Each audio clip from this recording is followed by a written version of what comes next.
أعوذ بالله من الشيطان الرجيم بسم الله الرحمن الرحيم. ابتدا کې دا حکم دا یو عادت و سړي به ښځې ته طلاق ورکړي چې عده به پوره کېده بېرته بې رجوع ورته وکړه، بیا به یې طلاق ورکړه چې عده به پوره کېده بېرته بې رجوع وکړه. دغه ذاتي حال به معلوم ښځه به غریبه ځوروله چې بل مېړه مو ونه کړي دنه هم خلاصه نه شو، سل طلاقه به هم دغسې ورکول. طلاق ورکړه چې عده به په اخر کې شو رجوع خو داسې نه ده چې جماع غواړي چې په خوله ووایم چې بېرته مې ښځه یې رجوع ده، چې دا نفس چې په خوله ووایم او کلاس په شهوت وروړې مچ تر واخلې دغه هم رجوع ده. رجوع مې ورته وکړه بیا طلاق ورکړه. الله ویې نه په ښځو به ظلمونه نه کوي. هغه طلاق چې بېرته رجوع ورته کړی شي دوه دي، یو وارې د طلاق ورکړو حق د رجوع لري د عدې په شپو کې دننه، بیا د طلاق ورکړو حق د رجوع لري د عدې په شپو کې دننه. خو که درېیم طلاق دې ورکړو بیا د حق د رجوع نه لري چې تر څو بل مېړه نه یې کړی او هغه په خپله خوښه نه یې طلاقه کړې، عده یې نه یې تېره شوې، تر هغه وخته بېرته اول مېړه بیا نکاح نشي وڅښلی. الطلاق مرتان، طلاق دوه وارې ده. هغه طلاق چې سړی وروسته رجوع پسې کړی شي فامساک بمعروف، د هغه نه بعد یا د ځان سره ساتنه په شرعي طریقه د ظلمونه نه په کوي په ښځه باندې، او تصریح باحسان یا پرېښودل دي په ښه طریقه. څوک یې دا تصریح باحسان درېیم طلاق ده، څوک یې نه درېیم طلاق را روان ده. وان طلقها من بعدو، تصریح باحسان دا معنی یو وارې د طلاق ورکړو بېرته د رجوع وکړه، بیا د طلاق ورکړو که زړه د نه ورسره کېږي نو بېرته رجوع مه ورته کړه، پرېږده په احسان چې عده یې اوځي بائنه شي نو دا به خلاصې شي بلې مېړه ته. تصریح باحسان دا ده. ولې دلته بیا هم تا ته یو چانس پیدا کېږي، دوم طلاق درېیم هم مه ورکوه، پرېږده عده به یې تېره شي. که ښځه بد اخلاقه وه تا چې دوم طلاق دې هم ورکړو عده یې هم تېره شوه، دې ته اوس بل مېړه نه پیدا کېږي، دلته به اوس دا تایبه کېږي، د هغه خپل اخلاقو به اصلاح کړي. اوس که بېرته بیا یې تا دغه خوښه شوه چې نکاح ورسره کړي بېرته نکاح وکړی شي، بیا غیر دې بل مېړه نه. ولا یحل لکم،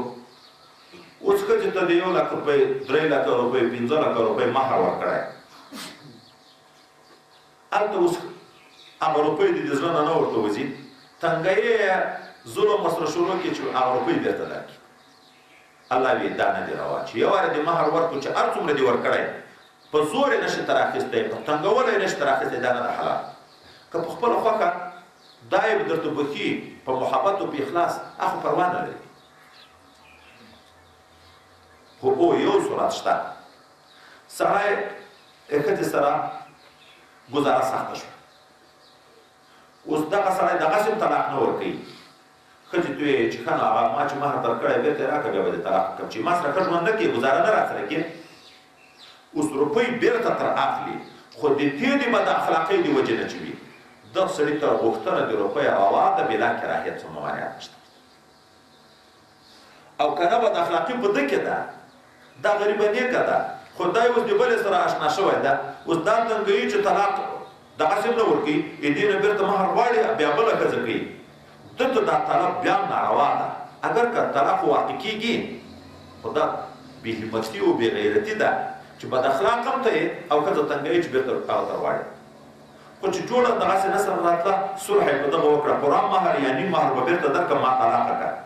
یا سړی ورته چې ما ته نو څه شی راکړه چې ما سره ښه ګزاره نه کوې نو بیا به زه تا طلاقه کړم، بیا روا ده. دلته خلع ویله کېږي. دا خلع پر رضا د طرفینو وي، مېړه او ښځه دواړه په دغه صلح سره راضي شي چې ښځه ورته یې دومره روپۍ به درکړم، مېړه ورته یې چې صحیح ده، یا سړی ورته یې دومره روپۍ راکړه، ښځه ورته یې چې صحیح ده، بیا طلاق ورکړي. جبر نه لکه دا نن سبا چې کوم قانونونه حکومتو کې پاس کېږي، ښځه وایي چې زه دا مېړه نه کړم خپله مهر بېرته ورکړم، مېړه غریب خبر هم نه ده، په زور یې په طلاقه کړي. خلع په زور نشته، طلاق حق د سړی دی د ښځو نه ده. نن سبا خو ښځې حاکمانې دي، داسې ښځې شته چې سړیو ته طلاق ورکوي. نو الا ان یخافا ولا یحل لکم نه ده روا د تاسو دپاره ان تاخذوا مما اتیتموهن چې تاسې واخلئ د هغه شي نه چې ورکړي دي تاسې دغه ښځو ته شیئا څه شی، الا ان یخافا مګر هغه وخت د مېړه او ښځه دواړه ډارېده الا یقیما حدود الله چې دوی نشي ساتلی حکمونه د الله، چې الله مېړه ته ویلي دي چې ښځې سره سم ګزاره کوه، ښځې ته یې ویلي دي چې مېړه سره سمه ګزاره کوه، چې دا احکام تر ضایع کېږي بیا نو که صلح وکړي روپۍ تر واخلي طلاق ورکړي بیا روا ده فإن خفتم که تاسو ویرېدئ ای قریبانو یا ای حاکمانو الله یقیما حدود الله چې دوی دواړه نشي قایمولی حکمونه دي الله تعالی فلا جناح علیهما بیا نشته څه پروا په دې باندې فیما افتدت به په هغه څه چې دا ښځه فدیه ورکړي ځان په خلاص کړي سړي ته روپۍ ورکړي او چې ما طلاقه کړه تلک حدود الله دا تیر چې شو د احکام حدود دي الله تعالی دي فلا تعتدوها مه تېرېږئ تاسې د دغو حدودو نه ومن يتعد حدود الله څوک چې تیر شو د الله د حدودو نه فاولئک هم الظالمون دغه خلک ظالمان دي الطلاق مرتان بیرته د یو ځای سره ده هغه طلاق چې بیرته سړی رجوع کړی شي دوه وارې ده فإن طلقها که دریم طلاق ورکړو فلا تحل له دغه ښځه بیا نه روا کېږي د اولني مېړه ته من بعد وروسته د دریم طلاق نه حتی تنکح زوجا غیره تر څو پورې چې جما وکړي د بل مېړه سره د احناف په معنی دا ده چې جما وکړي د بل مېړه سره بیا پس چې هغه اول مېړه ته که دوم طلاق کړه روا کېږي فإن طلقها که دوم مېړه بېرته طلاق کړه بیا فلا جناح علیهما پروا نشته په اولني مېړه په دغه ښځه ان یتراجعا چې بېرته رجوع سره وکړي نکاح وکړي فإن ظننا که یې دواړه ګمان و ان یقیما حدود الله چې ادا یې بیا ښه ژوند سره کړی شي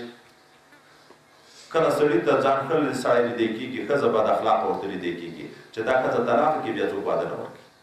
کله ښځې ته ځان ښه لیدی کېږي سړی بد اخلاقه خو چې سړي طلاق ورکړو بیا دې ته څوک نه پیدا کېږي نو بېرته دواړه سره راضي شي نو بیا که نکاح سره کې پروا نه لري وتلک حدود الله دا تیر چې شو حدود الله تعالی دي یبینها لقوم یعلمون بیانوي الله هغه قوم ته چې علم لري واذا طلقتم النساء کله چې تاسو طلاق کړئ ښځې فبلغن اجلهن نږدې شو دلته بلاغ په معنا د قرب سره ده نږدې شو عده یې تېرېده ذاتي اخري حیض یې و دریم فامسکوهن بمعروف یا یې د ځان سره وساتئ په شرعي طریقه رجوع ورته وکړئ خو په نیت د ضرر نه او سرحوهن بمعروف یا یې خوشي کړئ پرېږدئ په معروفه طریقه باندې چې عده یې پسې تېره شي ولا تمسکوهن ما یې د ځان سره راساتئ ضرارا لپاره د ضرر رسولو لتعتدوا د دې لپاره چې ظلم وکړئ په دې باندې نه داسې مه کوئ ومن یفعل ذلک چا هم چې دا کار وکړو چې ښځې ته طلاق ورکړو بیا بېرته رجوع د ضرر دپاره ورته کړه فقط ظلم نفسه دغه سړي ظلم وکړو په خپل ځان باندې ولا تتخذوا آیات الله هزوا د الله آیاتونه مسخره مه ګرځوئ ګورې هر حکم چې درته کړی که د ښځې په باب کې ده که د مېړه په باب کې ده که د هر چا په باب کې دي په عمل کوئ واذکروا نعمت الله علیکم یاد کړئ نعمت خدای پاک په تاسې باندې وما انزل علیکم من الکتاب او یاد کړئ هغه څه چې الله نازل کړی دی په تاسې باندې د کتاب نه چې قرآن عظیم شان ده والحکمت د احکامو د کتاب نه د اسرارو نه یعظکم به چې الله وعظ درکوي تاسو ته په هغه باندې واتقوا الله د الله نه وویرېږئ واعلموا پوه شئ ان الله بكل شیء علیم الله تعالی په هر څه شي باندې عالم ده